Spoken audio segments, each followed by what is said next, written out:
A racist police officer engages in a heated altercation with a black man outside an upscale store. The situation escalates when the officer gave the man a sounding blow on his jaw and proceeds to arrest him. Later, he discovers to his shock that the individual he assaulted and detained is actually the mayor. Edward Miles stood under the faint glow of a street lamp, adjusting his jacket as he waited outside an upscale boutique in Monaco. The store had been closed for hours, its dark windows reflecting the quiet streets of Monaco. Growing increasingly impatient, he checked his phone again, wondering what was taking his driver so long. Jeffrey, his assistant, was running late. Again. Leaning against the store's glass, Edward scanned the street for any sign of the car. Suddenly, the sound of heavy footsteps echoed from behind him. "Hey!" a sharp voice called out. Edward looked up to see a white police officer approaching, his hand resting firmly on his belt. The officer's eyes narrowed as he studied Edward from head to toe, suspicion clear on his face. Edward had seen this posture before, one that assumed guilt without reason. "What are you doing here?" the officer demanded, his tone accusatory. Straightening up, Edward slipped his phone back into his pocket. "Just waiting for someone," he replied evenly. The officer stopped a few feet away, scanning the empty street as if searching for something. "Waiting, huh? This late at night? Outside a closed shop?" "That's right," Edward said, keeping his voice calm. "My ride's running late." The officer's expression darkened and his hand edged toward his flashlight. "Doesn't look right to me. You sure you're not loitering or up to something?" A flicker of irritation stirred in Edward's chest, but he maintained his composure. "I'm not loitering, officer. Just waiting for my ride." The officer's lips twisted into a thin smile, though there was no kindness behind it. "Standing around in a suit, huh? What's the occasion? Trying to make yourself look important?" Edward met the officer's gaze, feeling his frustration rise, but kept his tone steady. "There's no occasion. I'm just waiting, that's all." The officer took a step closer, his presence looming. "Doesn't seem that simple to me. You don't exactly blend in around here, especially not at this hour. Sure you're not trying to break into something?" Edward's pulse quickened. He'd been in situations like this before, where nothing he said seemed to matter. "I've already told you, officer. I'm not breaking any laws, just waiting for my ride." The officer's eyes remained locked on Edward's, his hand now hovering near his belt. "Got any ID on you?" Edward's jaw tightened. He wasn't about to be bullied. "I don't need to show you my ID. I'm not doing anything wrong." The officer's face hardened. "That's not your call. When I ask for ID, you show it. Or maybe you've got something to hide." Edward took a slow, deep breath, struggling to keep his frustration in check. "I've explained myself. That should be enough. There's no reason for this to escalate." The officer leaned in, his voice now low and menacing. "I decide how far this goes, not you. And right now, you're giving me plenty of reasons to keep asking questions." Edward clenched his fists, struggling to keep his temper in check. "There's no need for this. I'm not a threat, and I'm not breaking any laws." The officer moved closer, just inches away from Edward now. "Funny you keep saying that, but I'm not convinced. I'm starting to think you don't belong here." Edward's patience was wearing thin. "I have every right to be here." The officer smirked, tension thick in the air between them. "We'll see about that. You're not going anywhere until I'm satisfied." The two men stood there, locked in a silent standoff. Edward could feel the weight of the situation bearing down on him, the officer's suspicion, the unspoken threat in the air. He glanced up the street, hoping to see Jeffrey's car, but the road remained empty. The night, however, was far from over. Edward Miles stood firm under the street lamp, the soft glow casting long shadows as Officer Sam continued to hover nearby, watching and waiting for Edward to make a wrong move. The quiet streets of Monaco felt suffocating, the night air thick with tension. Edward could tell this wasn't over yet. Sam's hand remained firmly on his belt, his eyes never leaving Edward. "I'll be watching," Sam muttered, his tone low and threatening. Edward didn't respond, his gaze hardened as he met Sam's stare. The moment was charged, and neither man was willing to back down. Seconds stretched into minutes, the silence thick between them as Edward stood his ground, waiting for Jeffrey to arrive.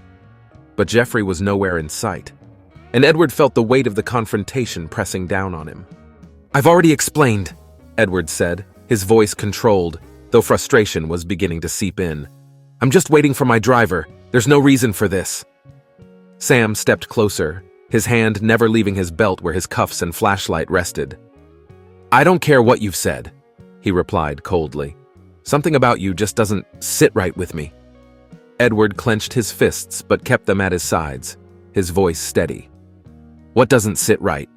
The fact that I'm standing here in a suit, or that you don't think I belong here?" The officer's eyes flashed with anger. "Watch your tone. I'm the one asking the questions here, not you." Edward's pulse quickened, but he kept his composure. "You've been questioning me for 10 minutes. If I were doing something wrong, you'd have figured it out by now." Sam's face twisted into a smirk. "Oh, I've figured plenty out. Guys like you think you're too slick to get caught, but you're not. I see this for what it is. Loitering, looking for a chance to break in." Edward could no longer hold back. "Loitering? You've been standing here harassing me while I wait for my driver, and now you're trying to make it worse." The smirk vanished from Sam's face, replaced by a hardened glare. "Harassing you? I'm doing my job, keeping troublemakers like you from causing problems around here." Edward stepped forward, his voice cold. "Troublemakers like me? What do you mean by that?" "You know damn well what I mean," Sam snapped, his voice rising. "You think you're slick, standing here in your fancy suit, but I've seen your type before. A suit doesn't change who you are." Edward's heart pounded in his chest, his anger bubbling over. "You don't know a thing about who I am." "I know enough," the officer shot back. "You're just another punk trying to talk your way out of trouble." Edward took a deep breath, struggling to keep control. "I haven't done anything wrong. You're the one creating a problem where there isn't one." Sam's hand moved toward his cuffs, his eyes narrowing. "You're real close to stepping over the line." "And what line is that?" Edward asked, his voice sharp. "The line where I stop letting you push me around for standing on a public sidewalk?" Sam's grip tightened on his cuffs. "You think you're smart, huh? Think you can mouth off to me? I've got the authority here, not you." Edward's blood boiled, but he held his ground. "Authority doesn't give you the right to harass people without cause." The officer stepped even closer, now inches from Edward's face. "I don't need a reason if I feel threatened, and right now, I don't like the way you're talking to me." Edward could feel the situation spiraling out of control, the officer's aggression escalating, but he wasn't about to back down. "You feel threatened?"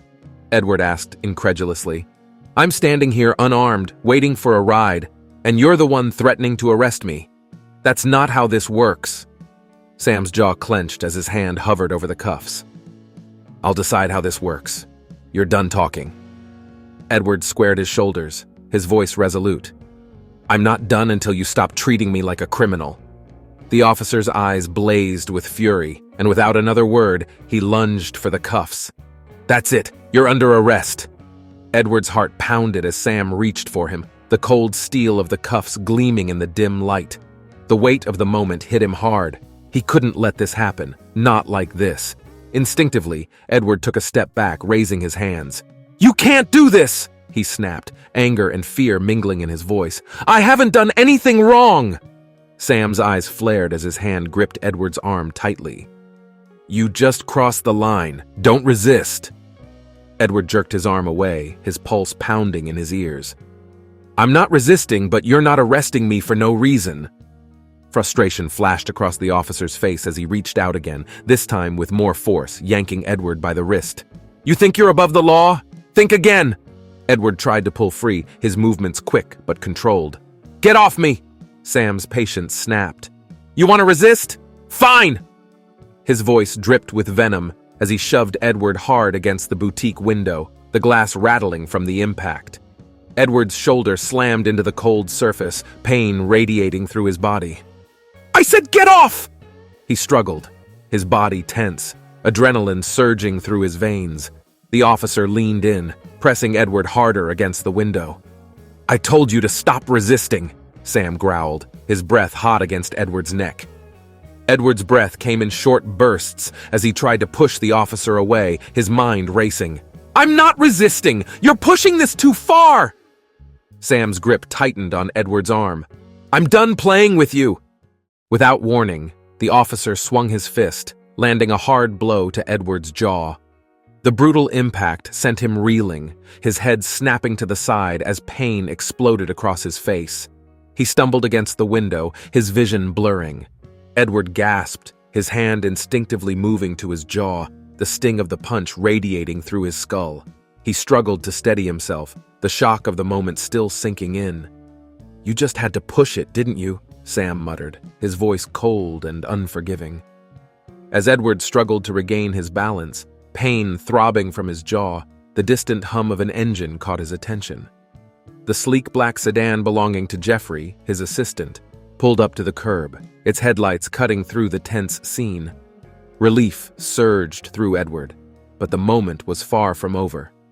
Jeffrey stepped out of the car, eyes wide as he took in the sight of his boss pinned against the boutique window by Officer Sam. "What the hell is going on here?" Jeffrey shouted, rushing over. Sam barely spared him a glance, his grip still firm on Edward's arm. "Stay back, this doesn't concern you." "It sure as hell does," Jeffrey snapped, his voice full of authority. "That's Edward Miles you've got your hands on. He's the mayor of this city." The words hit Sam like a slap, and for a moment he froze, his face paling beneath the streetlight. "The mayor?" he echoed, the disbelief clear in his voice. Edward took the opportunity to shove Sam off him, breaking free from the officer's hold. He stepped forward, his chest heaving with both anger and adrenaline, his voice cold and measured. "You heard him right. I'm Edward Miles, the mayor of Monaco." Sam's mouth opened, but no words came out. His eyes darted between Edward and Jeffrey, the reality of what he'd done beginning to sink in. I didn't know," he stammered, the bravado draining from his voice. You didn't care," Edward interrupted, his tone sharp. "You saw a man standing here, someone you didn't think belonged, and you assumed the worst. You abused your authority, Officer Sam, and now you're going to face the consequences." Sam's hand dropped from his belt, his posture deflating as the gravity of his actions bore down on him. "I was just doing my job," he mumbled weakly, his face pale with fear. Jeffrey stepped forward, standing between the officer and Edward. "Your job? You punched the mayor of this city and tried to arrest him without cause. This is going straight to the chief of police." "Jeffrey," Edward said, raising a hand to stop him, "there will be no report to the chief. This is going straight to internal affairs and Sam will lose his badge. I'll make sure of it." Sam's eyes widened, and his voice trembled as he tried to regain some composure. "Please, Mayor Miles, I didn't mean for it to go this far. I made a mistake, but—" "You didn't make a mistake," Edward cut him off sharply. "You made a choice. You chose to use your authority to bully and harass someone based on nothing but your assumptions. And now, you're going to face the consequences for it." Edward turned to Jeffrey. "Call the chief. Have him send a team down here to arrest Officer Sam." Sam's hands started to shake, his face drained of color. "Please, Mayor—" "Save it," Edward said coldly. "You don't deserve that badge, and I won't have officers like you patrolling my city." Sam looked as if he might collapse under the weight of his fear. "You can't do this," he muttered weakly, his confidence completely shattered. "I just did," Edward replied firmly. "And by tomorrow morning, everyone will know exactly what you did here tonight. You'll never wear that uniform again." Jeffrey pulled out his phone and dialed the chief of police, relaying the events in quick, clipped tones. As he spoke, Sam stood frozen, his eyes locked on the ground, too shocked to meet Edward's gaze. A few moments later, the sound of approaching sirens filled the air. Monaco's police arrived swiftly, lights flashing as they pulled up. Officers stepped out of their cars, recognizing Edward immediately and exchanging glances as they saw Officer Sam standing in stunned silence. Edward turned to the arriving officers. "Take him in. He assaulted me and attempted an unlawful arrest. Make sure Internal Affairs gets every detail." The officers nodded grimly, moving to place handcuffs on a speechless Sam. As they led him away, Edward watched, his heart still pounding with the weight of the confrontation. He knew the story would spread quickly, but it didn't matter. What mattered was that justice was served. Jeffrey stood by Edward's side, his face still tight with concern. "Are you okay?" he asked quietly. Edward nodded, though the pain from the punch still lingered on his jaw. "I'll be fine. But that man, he'll never wear a badge in this city again." Weeks later, the courtroom was packed. The tension was palpable as Sam stood in front of the judge, his once confident demeanor shattered. His lawyer, who had tried every tactic to lessen the charges, now looked grim. The evidence was overwhelming. Security camera footage from the boutique showed the entire confrontation, leaving no room for debate. The news had spread like wildfire, and Monaco's citizens were watching closely, many furious over the actions of an officer who was meant to protect them. Edward sat in the front row, flanked by his assistant Jeffrey, watching silently. His jaw had healed, but the memory of that night was still fresh.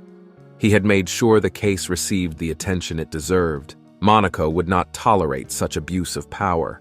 The judge's voice echoed through the courtroom, stern and final. "Officer Sam has been found guilty of assault, abuse of authority, and attempted unlawful arrest. His actions on the night in question were not only a violation of his duties as a law enforcement officer, but also an egregious misuse of power. In this city, we hold our public servants to the highest standards. Therefore, I hereby sentence Samuel Walker to 6 months in jail and 3 months of community service following his release." A murmur rippled through the courtroom, and Sam visibly slumped. His hands trembled as the bailiff approached to take him away. The judge wasn't finished. "In addition," the judge continued, "Samuel Walker is permanently stripped of his position as a police officer and barred from holding any position in law enforcement again. The people of Monaco deserve to feel safe, and we will not tolerate those who abuse their power." Sam's face turned pale, and he finally turned to look at Edward, his eyes filled with regret. "I'm sorry," he mumbled, his voice barely audible. Edward didn't flinch, his expression calm and resolute. He didn't need to respond. The damage had been done, and the justice system had spoken. As Sam was led away in handcuffs, Edward stood, feeling a wave of finality wash over him. The crowd began to file out of the courtroom, but many stayed to shake Edward's hand, offering words of support. It wasn't just about the confrontation anymore. It had become a statement about Monaco as a city, about equality and justice. "Well, that's over," Jeffrey said quietly as they made their way outside. "It's only the beginning," Edward replied. "We need to ensure this doesn't happen again. There will be reforms. No officer in Monaco will be above the law." A few reporters crowded around him, microphones raised and questions flying, but Edward kept his statement brief. "Today's verdict sends a clear message. There's no room for abuse of power in Monaco. Justice was served, and now we'll focus on building a better, more accountable police force." As Edward stepped into the City Hall's sleek sedan, he glanced out at the skyline of Monaco, the city he loved and fought to protect. Today was a victory for justice, but the work ahead would be just as important. "Let's get to work, Jeffrey," he said, as the car pulled away. The road ahead might be long, but Edward was ready to ensure that Monaco would be a city where everyone, no matter who they were, would be treated with dignity and respect. Leave a comment if you enjoyed this story. It doesn't cost you anything, and you'll make me very happy. Thank you, and I look forward to your like.